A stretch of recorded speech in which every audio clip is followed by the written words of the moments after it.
a fine addition to my collection.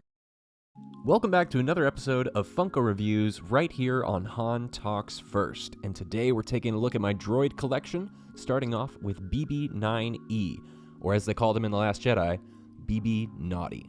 Now, if you want to talk about underused characters, look no further than BB-9E. He was in the movie for probably a grand total of, 30 seconds, but he made a huge impact, enough so to give him a Funko. Look, it's a great figure. I love the design being so sleek and that of the First Order. The bobble and spring on this figure is very tight, giving it a very nice bobble to it. This is a great one just to put up on your desk or in a glass stand somewhere. This one just works really well with any aesthetic, being that it's black. The glare on this one isn't too bad compared to other black Funkos. So next up on the list is BB-8 from The Last Jedi. Now, as much as I didn't like the movie, I really didn't like BB-8 in it, but one of the great parts about this Funko is it has his arms coming out and opening up the hatches on the side, which was straight out of the film.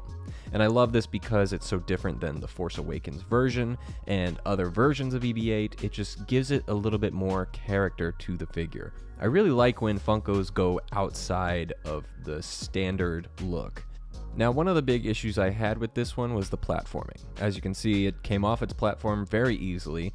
It doesn't sit tight in it, and it may just be an issue with this particular figure and not all the other versions of it, but that's one thing I wish was improved. Nevertheless, it looks good on its own.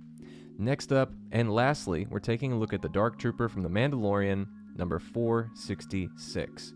Now back to the matte finish of the color choice here. This black in the dome of the head actually does reflect light very easily, so I highly recommend, if you're going to put this on display, putting it somewhere where it doesn't have too much profile lighting. But the body of this figure has a great finish to it. It doesn't reflect much, it doesn't glare, and it's also heavily detailed. This figure is also pretty heavy. When you lift it up, it's definitely one of the more heavier figures I have. But it kind of reminds me of the Terminator in its body and arms.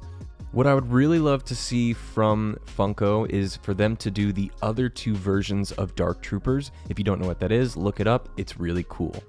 And that's it. That's my droid collection so far. I did get some new droids recently from the farmer's market down the road where I live, and they're pretty awesome.